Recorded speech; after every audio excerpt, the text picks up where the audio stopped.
What is a press box hat trick? It's okay, Jose. Enjoy the holidays. Go on, go skating at the ice rink. Hey guys, you think they'll sign Gus Hitting? Hat trick podcast. Twice already? Could you let him celebrate? Could you please let him celebrate? John Scott. I thought he was a bro. He is a bro. His name is The Plug. It's Alex Perez. You know what? I'm bad with names. I'm a host, goddammit. I actually had one of those this year in Minnesota, and I tweeted about it. All the works. Ladies and gentlemen, welcome to episode 59 of the Press Box Hat Trick podcast. My name, of course, is Tristan D'Amours, the sports online editor at the Link newspaper. And alongside me today, we have sports journalist extraordinaire, actually it's student journalist extraordinaire, creator of the Scratch blog on the Link newspaper, and freelancer for the Montreal Gazette. I mean, you got a pretty stacked track record. It's Julian McKenzie. Dab. Just dabbing on the podcast. There you go. Also, we have on the line the assistant news editor and former sports editor at the Link newspaper, Vince Morello. What's up, Vince? I'm not in an elevator. You're not in an... No, I'm not. If you want to get that inside joke, please listen to episode, was it 5 of The Third Kit? Episode 5 of The Third Kit. Oh, The Third Kit, a podcast. The Third Oh, Kit. wow. Holy snap. Where can I find such a thing? You can find this on iTunes. You could also find this on thethirdkit.wordpress.com because we're not rich enough to buy a domain. Yeah, that's pretty much what it is. Where we called Vince and he was in an elevator. He basically called in just to... You called in to basically say that you were up for having lunch that time when we were recording. And then I interrupted your podcast. That's basically what it was. And I was just so sick that I didn't want to edit anything out. And I was just like, well, you know, Vince Morello on the podcast, ladies and gentlemen.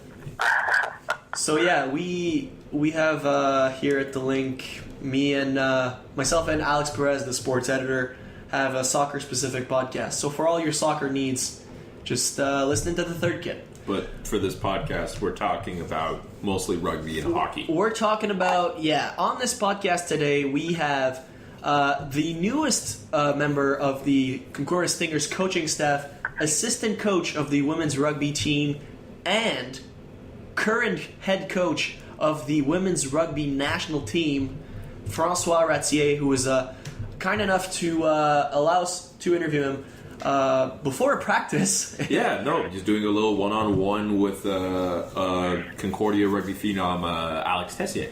That's a fair title. Yeah, that's fair. That's a fair title. Yeah, no, and also a fair reason to, tell us, hey, don't have too much time. Yeah, we understand. But, Busy man. So Julian knows I've been on the other side of that issue where I took someone out of practice and got called out. You know what's funny? If I could just go on a small anecdote, we had a discussion after our interview with Catherine Grace, who deals with communications with the Concordia Stingers. We just, what was that deep breath, man? That was scary. You want to put that on air, man? No, I don't know. No, but we just had conversations about, we're just having a nice little chat with her. And one story that they apparently people still laugh about at Concordia was at the beginning of last year when we reported that Olivier Hines was not participating at a practice because of injury. It wasn't the case of injury. Well, That wasn't us. I hope not. was that? Oh, yeah. Oh, no, it was us. Yeah, That was I you. remember That was you. It was you, Vince Morello. That was you. That was me. No. It's not. I wanted to be a Concordia insider for one tweet. Look, I feel like the issue there was mainly just the breaking news more than the he was injured. I was a bit he excited. and that's CSN, breaking news, like a trade center music that comes up, breaking news. I wanted that. and plus I mean, Concordia Insider, I did attribute the news that Marc-André Élément didn't want to confirm nor deny the day before he got announced, that he was announced. Yeah, so you're in the clear. So you're in there. You're in there. The clear, man. Humble beginnings for Concordia Insider. I thought you were gonna say something. I thought this was gonna say something, but he obviously left me hanging, or he's fed up and he just left. I didn't hear you. I'm sorry. But, the thing about Élément, he knew like 2 weeks ago that he got the job. I'm willing to say it's more than 2 weeks. I'm willing to say it's more than 2 weeks because. Maybe. But he told me he knew for 2 weeks.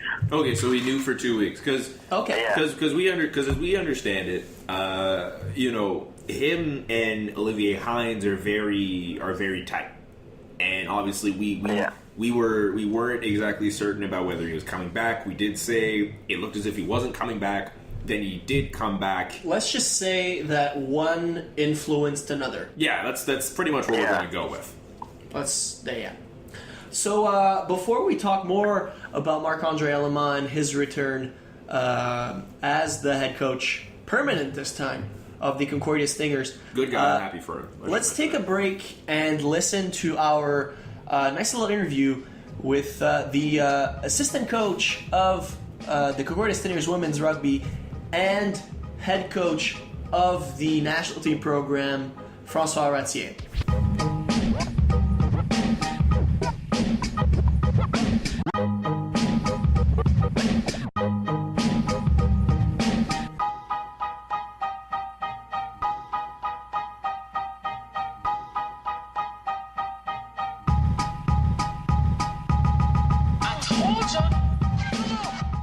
Welcome back to the show, Tristan, Julian, and today we have a very special guest. He's the newest member of the Concordia Stingers coaching staff, and he is also the head coach of the women's rugby national team. François Ratier, how's it going, François? It's going really well, thanks. First question, we gotta really step up right into it.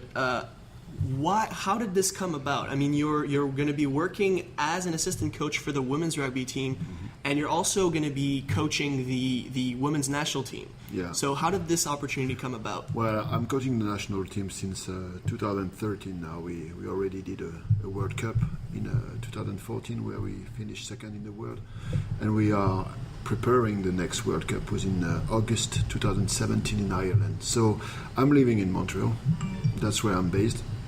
Obviously, I'm traveling for scouting and doing some training groups across the country, but because I'm based in Montreal and I already had this experience with Concordia University in 2009 with the boys, and I have this gap in the fall where I can coach more. I think it was pretty obvious that Concordia would be a good choice to work with the women's athletes, and also because I got two athletes in the Concordia team who are in the long list of the national team, and some prospects too. So, speaking of those players, actually, Fred Rajot and Alex Tessier, was that one of the big things that brought you to Concordia?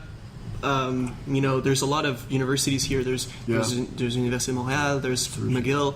Was that kind of in the balance? Yeah, of course. Yeah. Alex Tessier and Fred Rajot are two big candidates for the future of this team, but not only this for this reason. It's also because I really think that university is the best organization to work with athletes, because you can do a daily training environment in a very high performance environment, and for me Concordia tick all these boxes. So to you, would the RSCQ, speaking of women's rugby, would the RSCQ be the top level right now here in Canada, or is it It should be. I think it's going in the right direction right now. Most of our athletes come from the universities, because that's where they are. They have the ability to train every day if they want. I really think that more our university network will be powerful, and with coaches involved at the national level, better we will be as a country. Clubs are okay, provinces are working hard, but it's not enough, you know. University, you can train all the year if you want.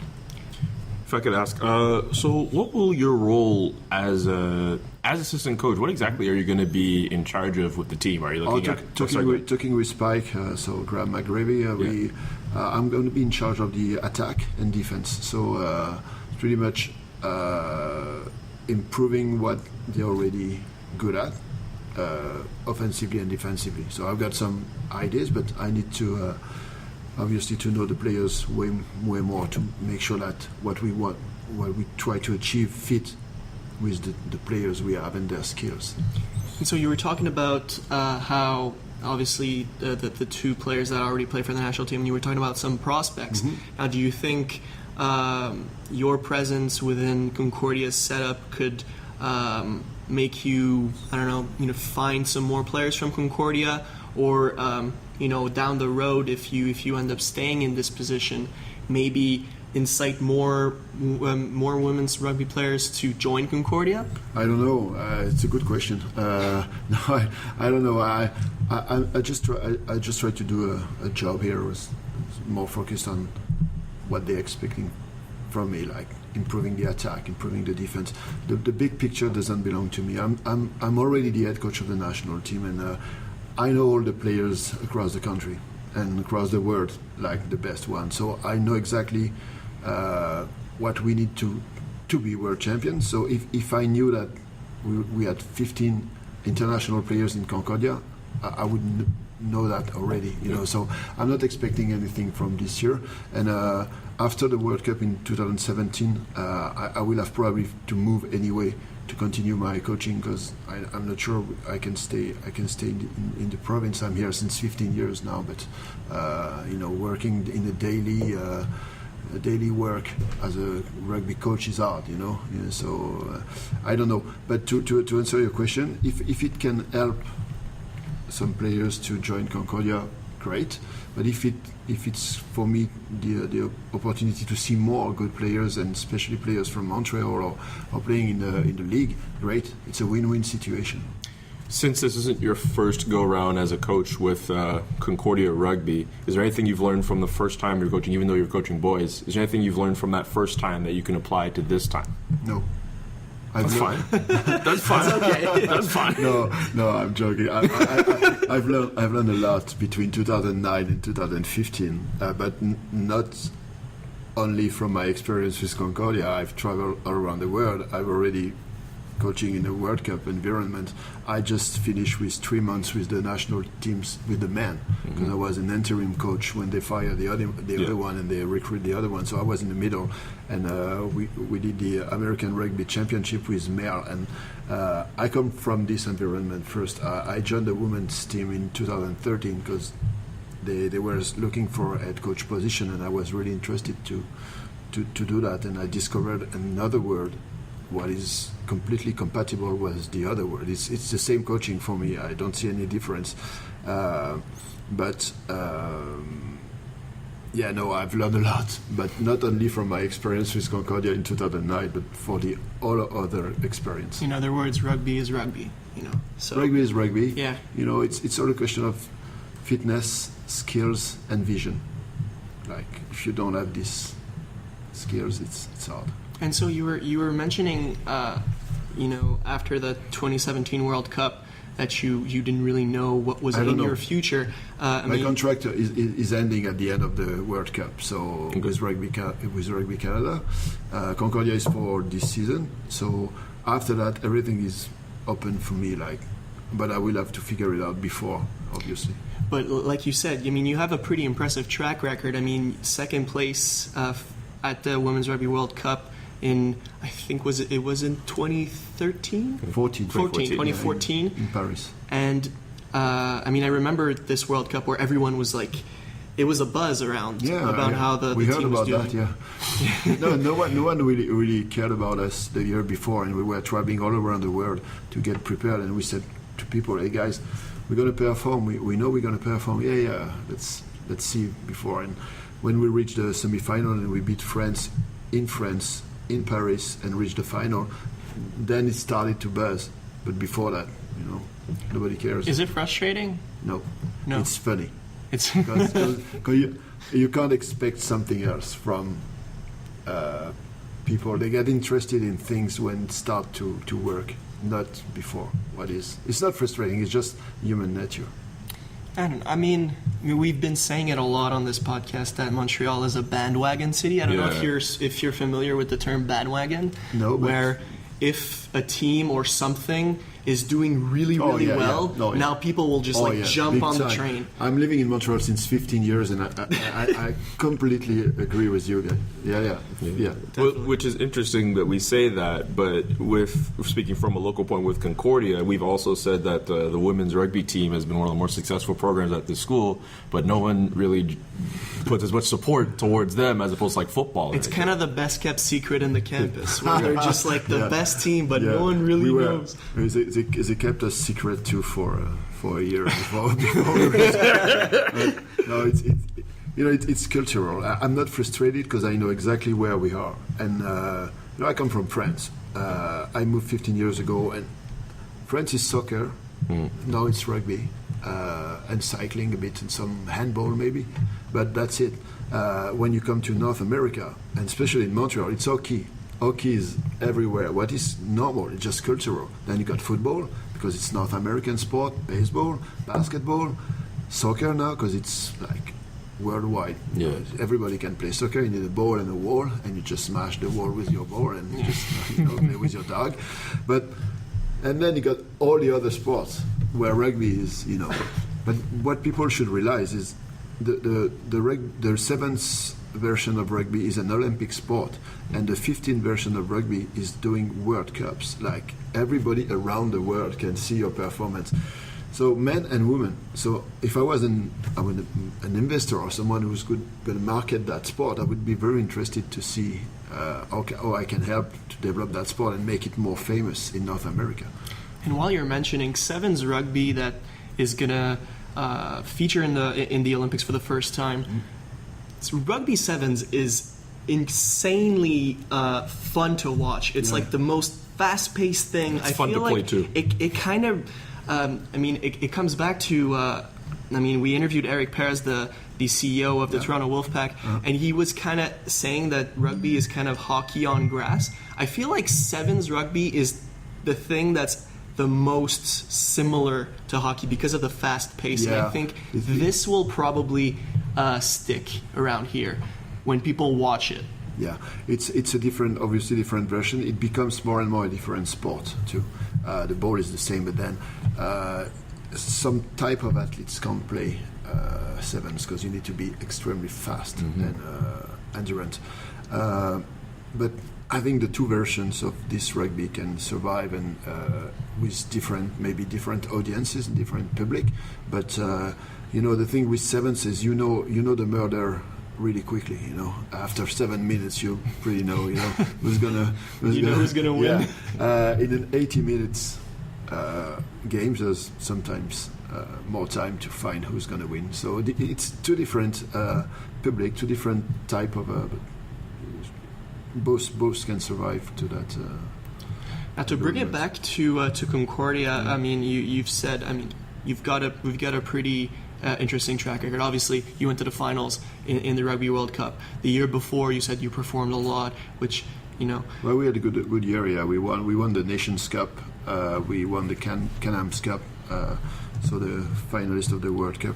And so now you're taking this assistant coaching job at Concordia. Now, with the track record that you have, do you think it's kind of a step sideways or step back, or do you think it as like being opportunistic, just taking the opportunity to? For me, it's clear. When I'm an assistant, I'm a pure assistant. That's it. It's my role. When I'm the head coach of the national team, I'm the head coach of the national team. It's a different hat. So my only ambition for this season is to make this team successful, to make sure that they score more tries, because I'm the attacks coach, and the other team doesn't score more tries than us, because I'm also the defense coach. That's my role. That's my only ambition. ambition. Sorry. So Graham Gravy is the head coach of the team. He set the goals.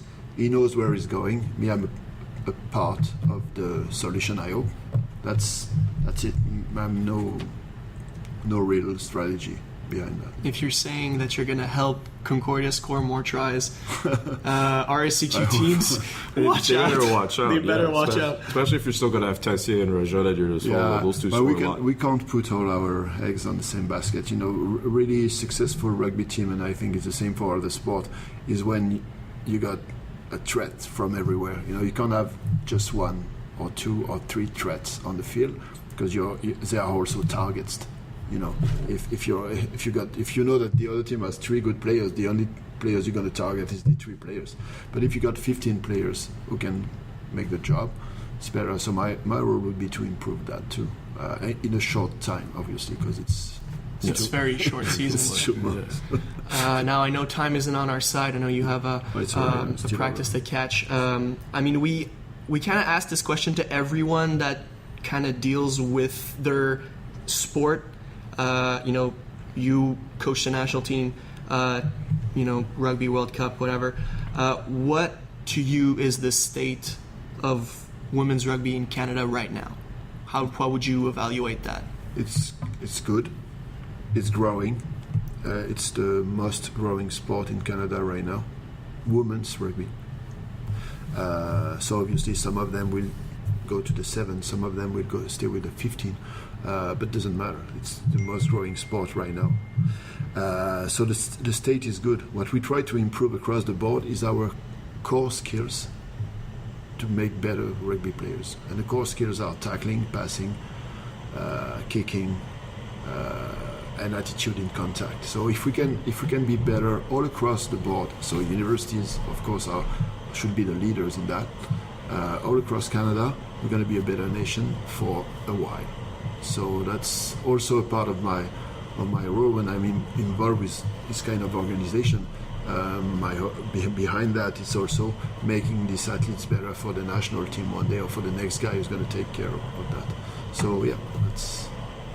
Any plans to check out any of the Sevens games in Rio this summer, or you're just going to be watching watch from on home? TV maybe? Yeah, it's alright. I got some athletes after Rio who's going to come back with the 15 to prepare the World Cup. So I'm very interested to what they're doing, and I really wish that Canada will win a medal at this Olympics here. But I will not go to Rio watching it.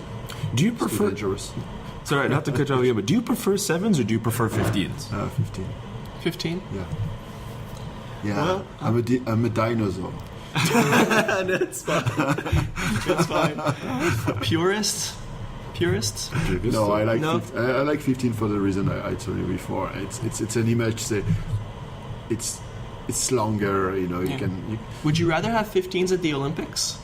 Yeah, but Or is it a better setup? It's impossible because it would take a month and a half. You know, like the World Cup, right. because you need to recover from games. And the last time the 15 went to the Olympics was in the 20s. And the French fight against the Americans. So it was against the, you know, the law of the, you know, code of conduct. So they banned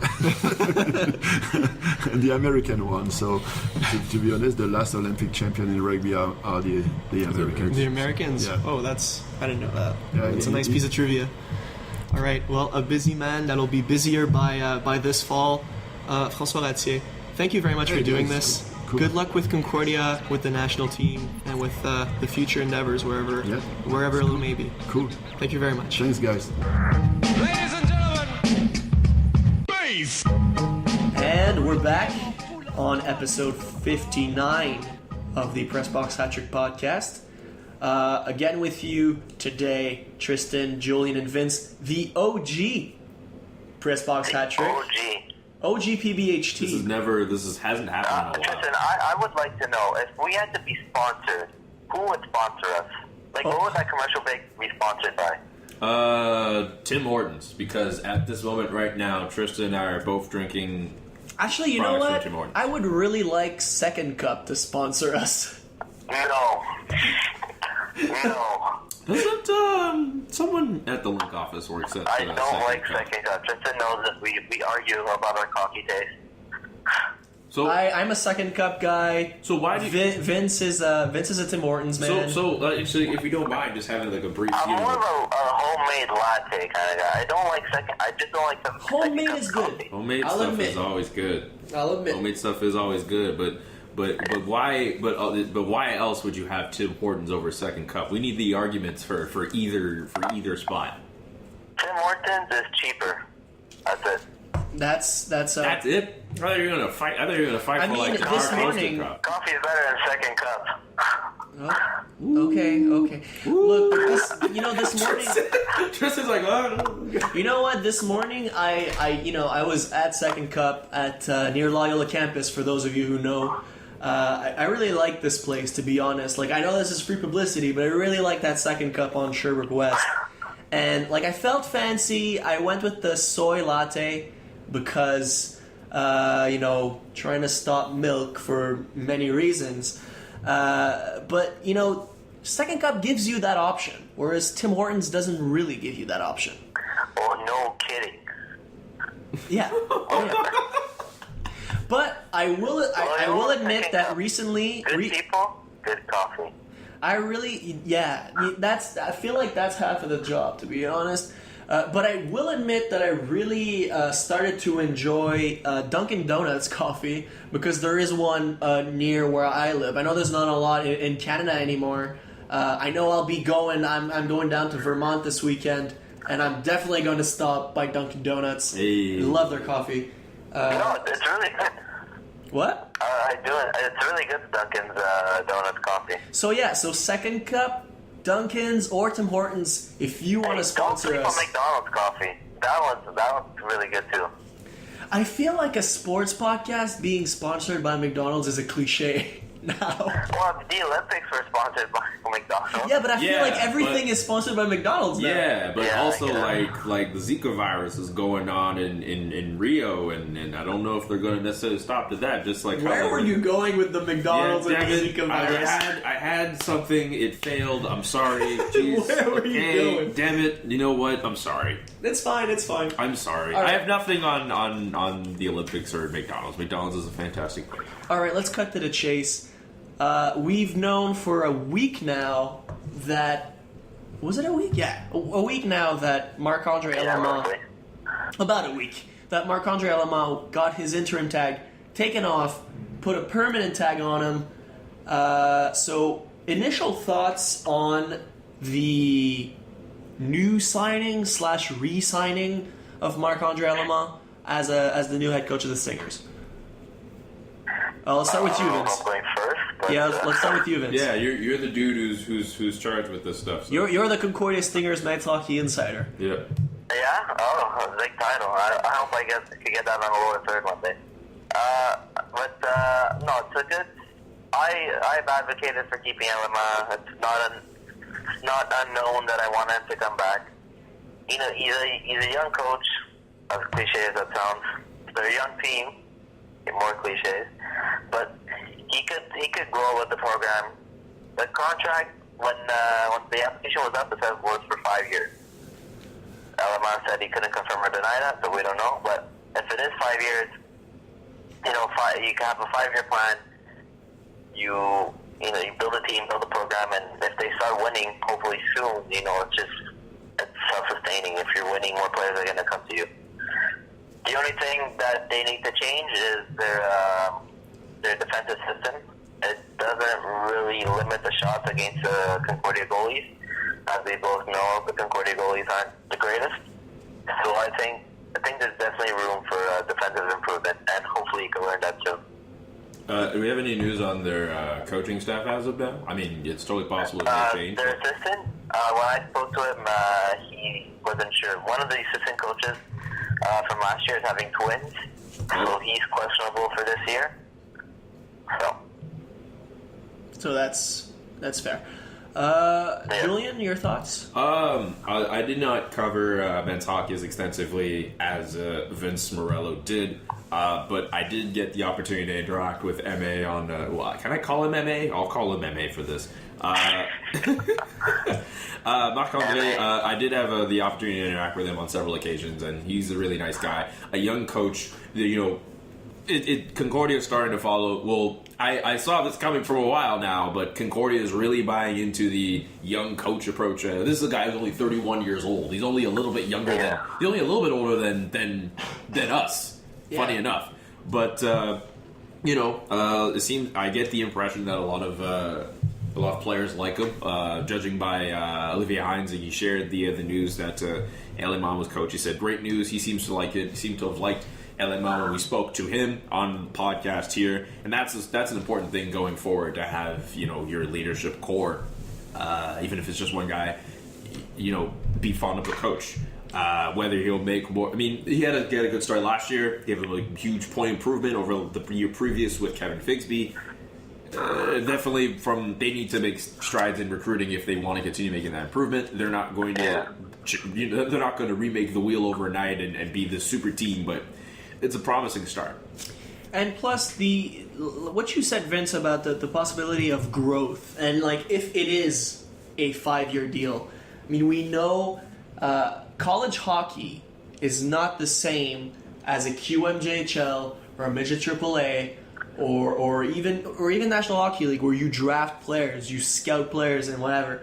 You have to actually go up to them and make them commit to your team and make them commit to that student athlete mentality.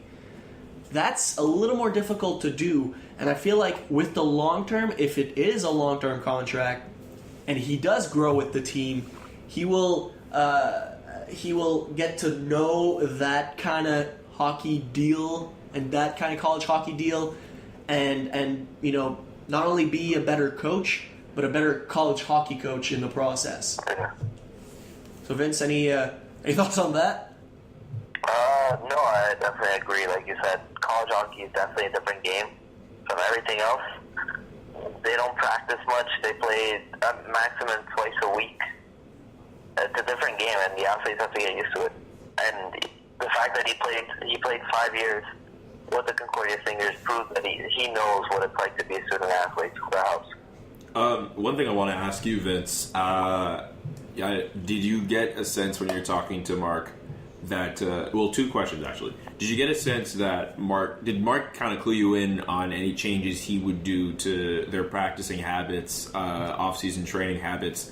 And the second thing, did he clue you in on anything with regards to scouting? I know in the CBC, when they wrote their story on Marc-André Élément, he did mention that he was going to focus on Ontario Hockey League players, Western Hockey League players, and junior players, and he was not going to stay in Quebec. Don't know if he clued you in on any of that. I'll be honest, no, he didn't clue me in on any of that, but definitely, getting away from homegrown talent. Not that there's anything wrong with the Quebec Major Juniors, but you are limiting your talent pool. And if you look, a lot of the Ontario universities have, really good teams. And it's just good to, why limit the talent pool? Recruit from all across Canada if you have to. If you have to get the best player and he's from BC, you get him to come to Quebec and play for the Concordia Stingers. So that's definitely good. As for practicing, again, he didn't really tell me anything regarding that. So I wish I could help you, but I'm not that much of an insider, apparently. But it is fair what you say. I mean, being Concordia University specifically really kind of helps with the Ontario and the Canada West perspective, because in the end you're still an English language university within Quebec. Yeah. And so you have the hockey mecca of Montreal within the English-speaking walls of Concordia. So that's kind of your advantage. Whereas it's kind of the same thing where you have for football, where you play in the RSEQ, yet you studied English. That's why that's probably why you see players like Trent Miller and whatnots coming here, whereas they could have come. They could have went to Laval or Montreal or whatever. In this situation, it's kind of an advantage you have on UQTR or McGill. It's pretty much the same thing. But it's the advantage you have on UQTR, which is still a better team in the OUA than the Concordia Stingers. So, any final thoughts on Marc-Andre? Maybe just make a little guess on what his first season will be, and maybe let's assume let's assume that this will be a 5-year deal.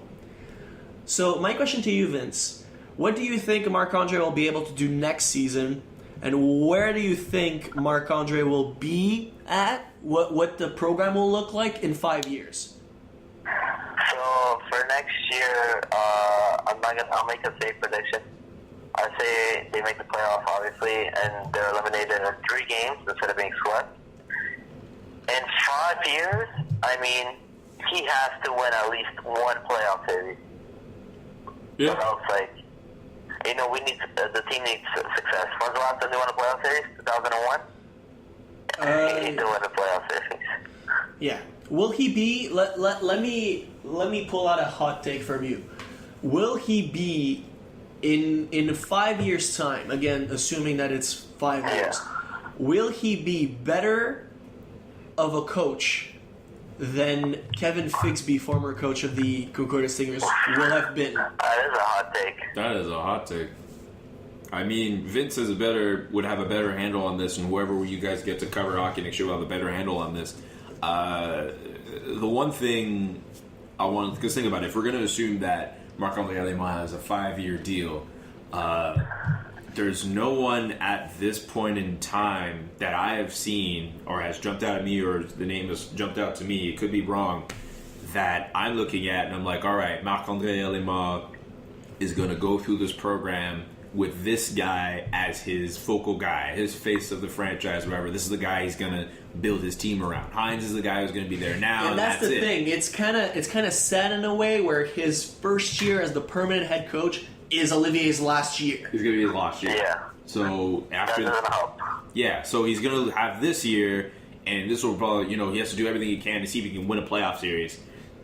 The next year, where, the first year of life without Olivier, how's that going to go? Who's going to be the new guy to step up? So you're not talking about, and he may not have found that guy yet. He may not only get to him until next off season. Maybe 2-3 years and down the road. Yeah, they find a new, to be as massive as Olivier Hines was for the Stingers team.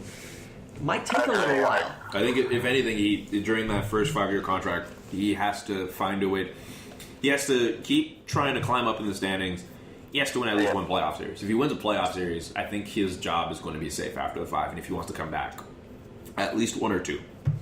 Not necessarily in the same year. He just has to win. Your thoughts, Vince? Well, obviously he has to, like I said, Olivier Hines is easily a top 5 player in the CIS, so replacing him, not the easiest task.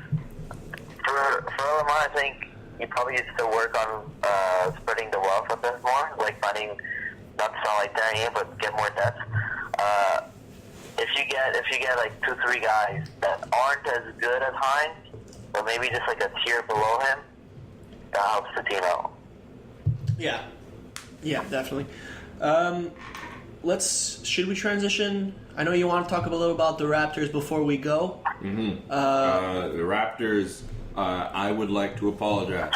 I know Stephen A. Smith, a lot of people are going to care more about his apology to Canada, but I apologize to you, the listener, for doubting the Toronto Raptors and saying that they had no chance, because... You're not the only one.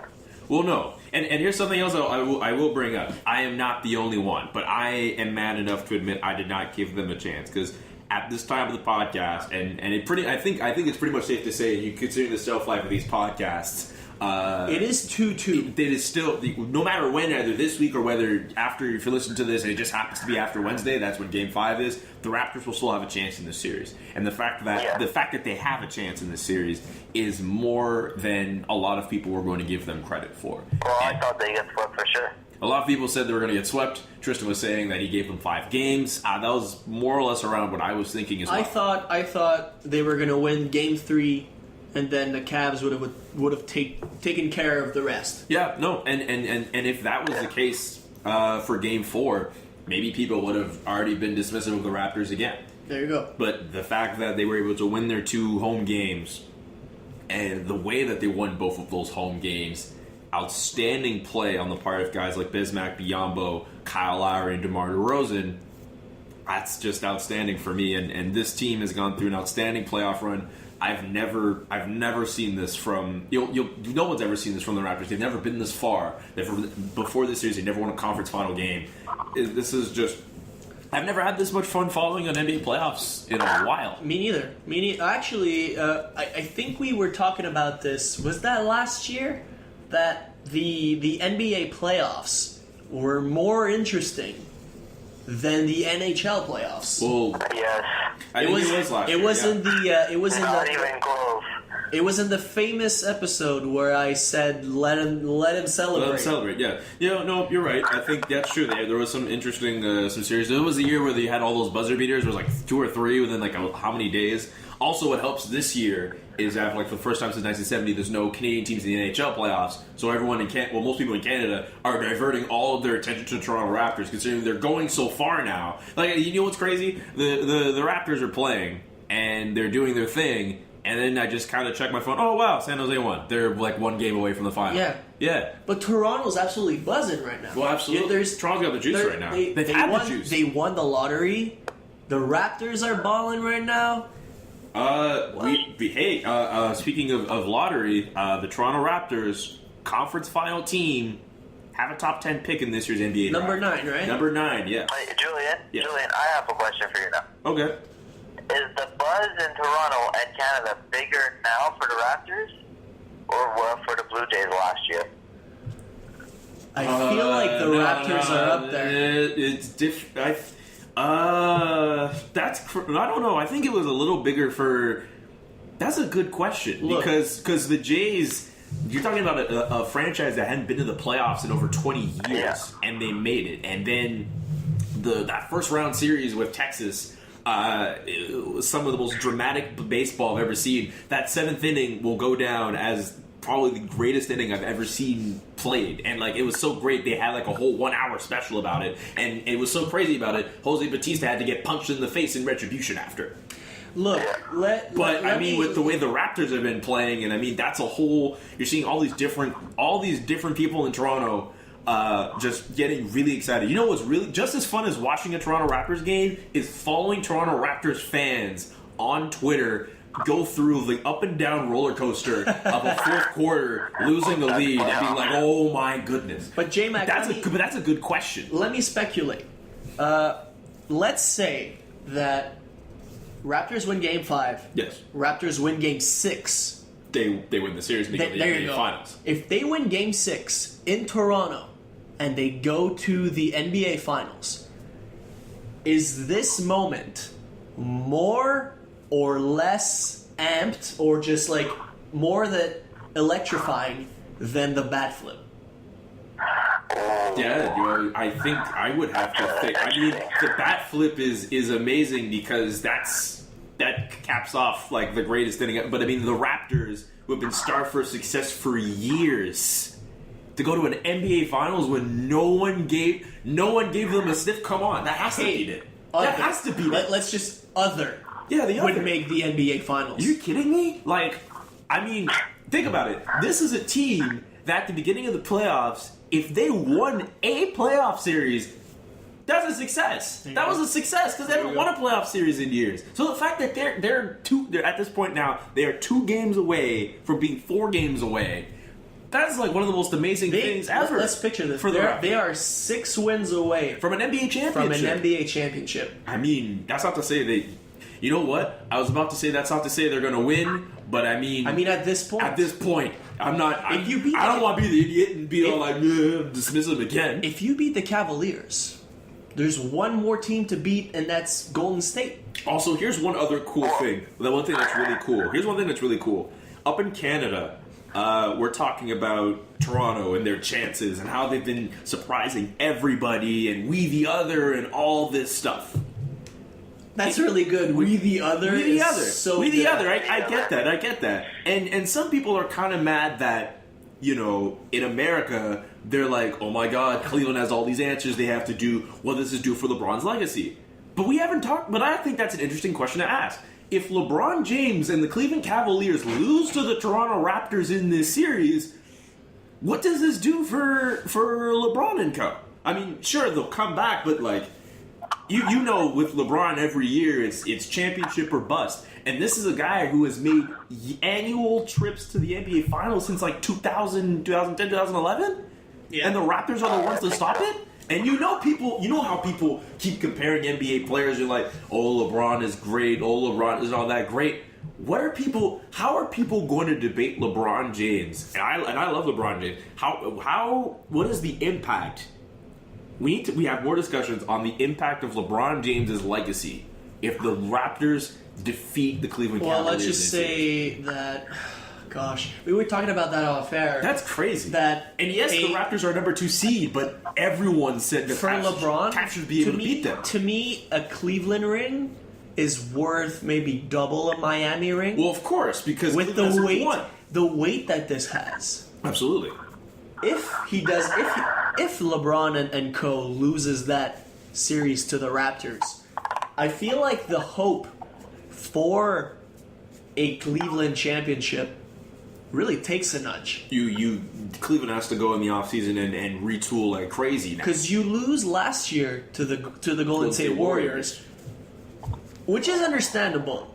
But then again, everyone kind of thought they were going to win. It was kind of like the crown jewel of the Cleveland Cavaliers, where finally they were going to get a championship. And then, the next year, you lose to the Toronto Raptors? Yeah, I mean, yes, they're the team that has no superstars. They have no superstars. You know what's crazy? And the more I think about it, the more there is kind of truth to this. Jack Armstrong at the end of the Game 4 broadcast was talking about how he sees comparisons from this year's Toronto Raptors to last decade's Detroit Pistons. Now, that's a great point because. Yes, the Detroit Pistons, I think they went to 2 or 3, they went to at least 2 NBA Finals. They won 1 NBA Final, and I think that's so criminal. This is a team that, as far as I'm concerned, had the best starting 5 in the 2000s, and I feel they should have won so many more NBA Finals, but this is a team that they didn't necessarily have superstar players, but they had all-star caliber players that played well together and were able to win games and make deep runs in the playoffs. Yes, this is Toronto's first deep run with the core that they have now, but this is a team that they don't necessarily have a superstar, or as I always call for, but they have all-star caliber players. They have superstars. They don't have superstars, but they have all-stars. Yes, they have all-star players. And for next year, if they're going to want to repeat this run, they're going to have to make sure that their performances are more consistent. Because let's not forget, there have been games where Kyle Lowry, he's not shooting for anything. DeMar DeRozan will be kind of absent. And the Raptors, you're like, well, what are they doing? It's not like they've made this easy for themselves either. Those 7-game series, you're looking at, people are saying, this Indiana team, they're not that great. The Raptors should be able to beat them. There's a number 2 seed going to 7-game series against like a 7 seed, and then Miami. It's not like they've been going through this with a breeze. Let's remember that. And they've clawed their way, they fought, but they can be better. And like we said off air, if you're the Toronto Raptors, win 1 game on the road, and you're set. Goodness, if they win Game 5 at Cleveland... That's it. If you win Game 5, you go back to Toronto... You have to win Game 6. As far as I'm concerned, there's no question of a Game 7 in my mind. If you're Toronto, you win that Game 5, you have to win Game 6. The fans have to bring it in Game 6. Could you imagine? Toronto would break. Toronto would just break. And think about it. Break the 6. You beat Paul George in the first round. You beat Dwayne Wade in the second round. And you beat LeBron James. And your gift is either Kevin Durant or Steph Curry. By the way, not a foregone conclusion the Golden State Warriors win that series over OKC now. OKC is in the driver's seat at this point of this recording, and there is a chance. It was crazy. We could have a Thunder Raptors series, which is the total opposite of what everyone wanted. You know who the big loser in this thing is? Who? ESPN. Oh, man. They're already running out of money, and now... They don't have that Heat-Cavs final, and they might not have that Cavs-Warriors final. Nope. They're going to get OKC versus Toronto. They're going to get Kevin Durant versus the Toronto Raptors. Kevin Durant, Russell Westbrook. Can't forget Russell Westbrook. What were you saying? I just said Kevin Durant versus DeMar DeRozan. Yeah, and Russell Westbrook versus Kyle Lowry. TSN's going to be through the roof. Bismack Biyombo versus, Serge Ibaka? I mean, I like Serge Ibaka. I mean, you know, all of Canada is going to watch that NBA It's going to be finals. the battle of the francophones. Oh yeah, that's true. Serge Ibaka and Bismarck Biyombo. Yeah, you know Canada's going to watch that, but I know there's already a bunch of Americans groveling at how like, oh no, I don't want to see the Raptors in another series. Please don't do this. No. Just enjoy this ride. Enjoy the ride. All right, so guys, starting with you, J-Mac, do they have a chance? Is it happening? The Raptors making the NBA Finals. Is it all pink glasses? Are we gonna get like serious predictions? Okay, here's what I'm going to say. Here's what I'm going to say. The Raptors did their jobs in Games 3 and Game 4. The Raptors obviously have a chance, but it gets really serious if they win Game 5. If the Raptors win Game 5... If they go down to the queue and win... If they win Game 5, then if they lose, they find a way to lose this series, it's totally on them. Because, yes, the Raptors are going a little farther than a lot of people put them, but if they put themselves in a position where they can win this series and they blow it, then it's totally on them. They choke. But I'm on the opposite. I think if the Raptors win Game 5, they'll blow it, and the Cavs will win in 7. Vince Morello and the hashtag blown leads. Forever the optimist. I don't know, because think about it. Like, you have Game 5 in Cleveland. You find a way to win that game. You take that wind out of their sails. I don't know. I've seen, looking at, like, I don't know, man. Like, you have that, and you go back to a Game 6 in Toronto. I'm basketball reference right now, okay? You're gonna what? I'm gonna use a basketball reference. Oh, go ahead. When the Heat played the Celtics in 2012, yes, they were down 3-2 after Game 5. The Heat. And they came back and won. And I see the same situation happening here. Okay. All right. LeBron, for what it's worth, LeBron is, I think TSM mentioned this yesterday, LeBron has never lost a series when his team has gone up 2-0. His team has never lost when they've gone up 2-0. I think this is a slightly different situation because we all know Toronto's not supposed to be there. A lot of American people would say like they have a whole weight of a nation behind them, but I think that's pretty much a fair assessment. They have a whole country behind them. The more games you watch at the Air Canada Centre, the louder the crowd is, the louder Jurassic Park is, and at every turn, unlike the Heat and the Celtics, where everyone knew those two teams were good teams and they fought to play hard. Yeah. At almost every corner, the Toronto Raptors have been disrespected, and when you get disrespected, you have that as a chip on your shoulder. There you go. And it's not a question of one or two guys in the media are writing think pieces about how the Raptors aren't good. You have fans and practically most of America and ESPN pundits dismissing them and disrespecting them. This is a whole new level of disrespect that, if you're on the team being disrespected and being put down, you want to come out and you want to punch people in the mouth, and you're gonna want to be Birdman and tell people to put respect on your name. As far as predictions go, I'll talk about that before.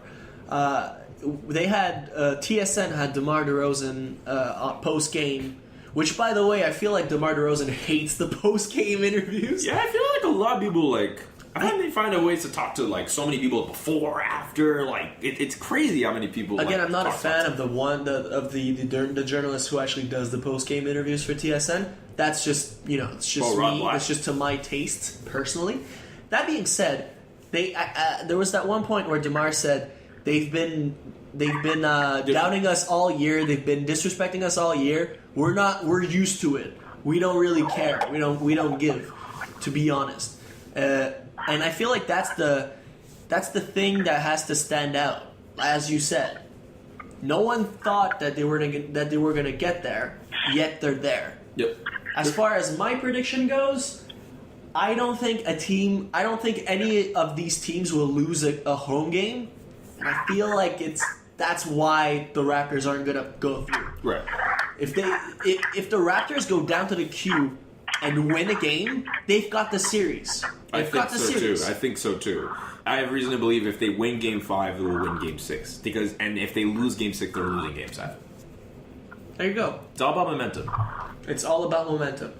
So, I feel like that's a pretty complete podcast, I have to guys. say, yeah, for sure. We got our hockey talk, we got our rugby talk, and Raptor Tristan, talk. I have a question for you now. Oh, go Here ahead. we go. A big question. Completely unrelated to everything. Okay. Are you talking about the Euro Cup rosters and TDK this week? Okay. Yeah. Are you? Yeah? No. Okay. What? No. But what were you gonna say? What was your question? I was just going to ask if you're talking about the rosters. I want to talk about the Jovenko Pirlo. Oh, if you want to talk about I'm not- Jovinko and Pirlo, we talked about the France roster, the English roster in last episode. A bunch of them that were released from what we had known. Yeah, if you want to, that's a formal invitation, I guess. Yeah, if you want to talk about Italy and Antonio Conte's comments, which I'm not too proud of, to be honest. I'm sure you're not happy about that comment. And yeah, if you want to listen to, I'm probably going to rant on the third kit. That's going to be something that you're going to want to listen. Also, I just want to mention, like real quick before the podcast ends, I'm a really happy man right now because of Brendan Rodgers' appointment as the new Celtic FC manager. For those of you who know me, Celtic is my club overseas. Like as much as I like the Impact, my club for overseas football, world football, is Celtic Football Club, and I just really love that Brendan Rodgers is going to be the new manager. Also, Rangers just announced that Joey Barton will play for Rangers next year, in the first year that the Old Firm Derby is going to come back, and it's going to be dirty. It's going to be Joey Barton and Scott Brown. It's going to be dirty? Just ugh. Well, Joey Barton's already a dirty player. Joey Barton is probably one of the dirtiest players right now. It's him, Nigel de Jong, and... Okay, I was about to say, what about like Philip Mex says? Yeah, Mex has his dirty as well. Mex has his dirty... They're probably... Look... Hey, just name the whole Milan team, Hey, Tristan, it's okay. Like, don't worry about it. Oh, you can't argue that Nigel de Jong is not a dirty player. He plays hard, okay? Playing hard in the paint. All right, on this basketball reference, I think it's time to end. Vince, thank you very much for taking the time to call in. Is there anything you want to plug before we end the podcast? I'll plug CIM Magazine for all your mining needs. which is the magazine he interns at the moment. Anything you want to plug, beginning of July. Subscribe today. Cool. The Link Up mixtape. For the last little bit, I've been preparing a compilation mixtape full of songs from Montreal rap artists. That is dropping May 31st. May 30th, 10 o'clock. We will be playing all of the mixtape on a Vibe station, which is a show you can listen to on CJLo's 1690 AM or CJLo.com. Listen to all of the tracks we've got on. We'll be sure to release a track list very soon. And you can peep all the songs we have on this compilation tape on our SoundCloud, soundcloud.com/linknewspaper. Before I leave, my shameless plug would be to tell you guys that not only are we on iTunes and Google Play, as well as SoundCloud and the linknewspaper.ca, we also have a YouTube channel where you can listen to the podcast on YouTube. We are currently discussing things that we want to do with the YouTube channel. If you have any ideas, get at us on Twitter. I'm at Tristan D'Amours, Vince is at Vinny Morels, Julian is at Julian the Intern. With things that you want to see or watch or whatever, or listen to, we take suggestions. So anything, Vince? You said I kind of cut you off. I was going to plug that a new website will be launching next week, and I will be writing for it. Oh. Watch out, guys. Watch out. All right. I feel like that's enough plugs. We are the Shameless Plug podcast. That's our like alias. Yeah, that's our like Pressbox Hat Trick, the Shameless Plug podcast. Should we plug Safia's and Alex's Twitter account? Well, they're not here. They're not here. At Alex Perez. And what's Safia's? At Saf OTG? At Saf's on the go. You are a nice person. Yeah, you are very nice. All right. So for Vince, for Julian, I'm Tristan, and we'll hear you on next time.